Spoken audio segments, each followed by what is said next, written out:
현재 토트넘 대 맨시티가 끝나고 다양한 반응이 나오고 있는 가운데 경기가 끝난 후 맨시티의 펩 감독이 토트넘에 관해 폭탄 발언을 해 화제가 되고 있습니다. 현재 토트넘은 주요 선수 중 부상자가 많아 부셔질 대로 부셔진 상태인데요. 이렇게 최악의 상황에서도 맨시티와 무승부를 했다는 것이 대단할 따름입니다. 그렇기에 사람들은 맨시티전을 보고 이러한 반응들을 남겼는데요. 누구도 손처럼 시티 경기에 잘하는 선수는 없음. 진짜 펩은 손 얼굴만 봐도 짜증날 것 같아. 방금 대머리 남자가 이티하드 스타디움에서 무릎 꿇고 슬퍼하더라고.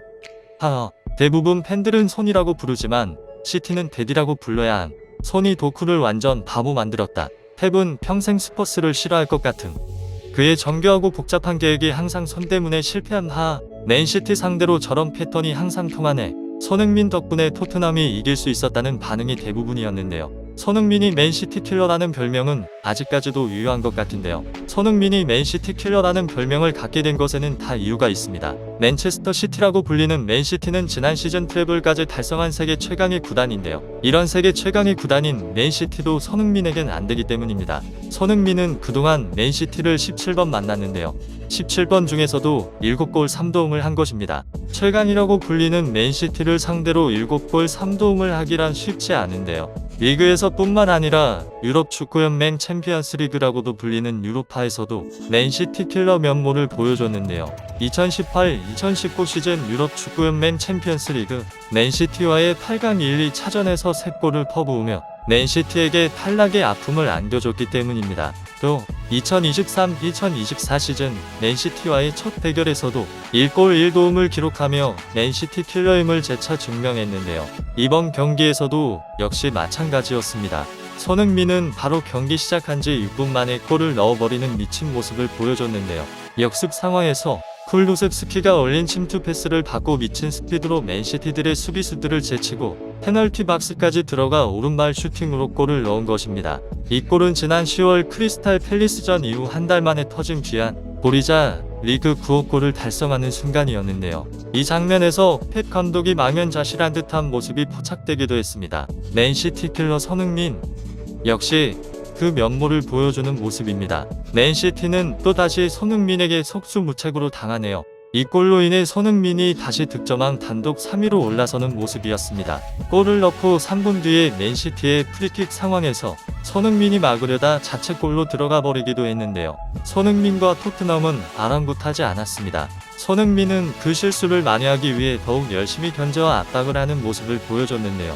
그럼에도 불구하고 전반전은 1대2로 마무리됐지만 후반전에 결국 만회할 수 있었습니다. 후반 24분 손흥민은 빠른 공격 전개 상황에서 로셀소에게 패스를 주고 박스 안으로 침투의 공간을 창출했고 자유로워진 로셀소가 왼발 중거리 슈팅으로 동점골에 성공했는데요. 경기가 끝난 후 펩 감독은 이에 대해 극찬을 했습니다. 손흥민의 전반 6분 선제골은 정말 상상하지도 못했던 골이었다. 특히 선이 폭발적인 스피드로 우리 팀의 수비수들을 제친 것은 대단하다고 생각한다. 나는 항상 우리 팀에게 손이를 막으라고 말하기 때문이다. 이뿐만이 아니었는데요. 토트넘은 핵심 선수들 몇몇이 경기장에 나오지 않았다. 그렇지만 후반 토트넘은 라인을 높였다. 경기장을 더 높이면서 앞으로 나섰다. 그들은 기회를 만들었다. 이것이 바로 토트넘이다. 좋은 경기였다. 모두가 즐겼다. 토트넘은 매우 행복해해도 된다고 말하면서 토트넘 전술과 경기력에 관해서 칭찬했는데요. 이번 시즌에도 EPL을 우승할 수 있을 것 같냐는 질문에 토트넘전 이야기를 했습니다. 토트넘전에서만 보여줬던 경기력대로면 가능하다고 생각한다. 하지만 그렇다고 해서 토트넘이 못했다는 것은 아니다. 토트넘은 후반에 오히려 우리보다 전반적으로 나은 모습을 보여줬고 경기력이 훌륭하다고 생각한다. 라고 말한 것이었습니다. 이날 경기엔 심판의 아쉬운 판정이 있었는데요. 후반전 추가 시간에 공을 뺏은 맨시티가 빠르게 역습을 전개하던 상황에서 홀란드가 볼 컨트롤 과정에서 에메르송의 태클에 걸려 넘어졌습니다.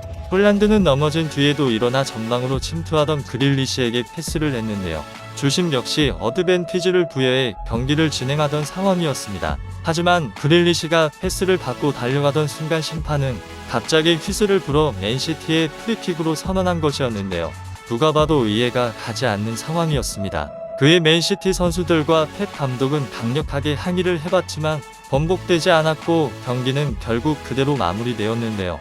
펩 감독은 이해할 수 없다는 판정이라고 말했지만 심판을 비판하고 싶지 않으며 그 판정 때문에 우리가 무승부를 기록한 것은 아니다라고 말했습니다. 이처럼 맨시티 킬러 손흥민이 또다시 맨시티에게 득점을 하면서 손흥민이 있는 토트넘이 얼마나 강력한 구단인지 보여줬는데요. 다음 경기는 웨스트햄인데 로메로까지 출전이 가능해진 상황에서 얼마나 좋은 경기력을 보여줄지 기대가 됩니다. 구독자가 2,000명이 될 수 있게 구독과 좋아요를 눌러주시면 영상 제작에 매우 큰 힘이 됩니다. 감사합니다.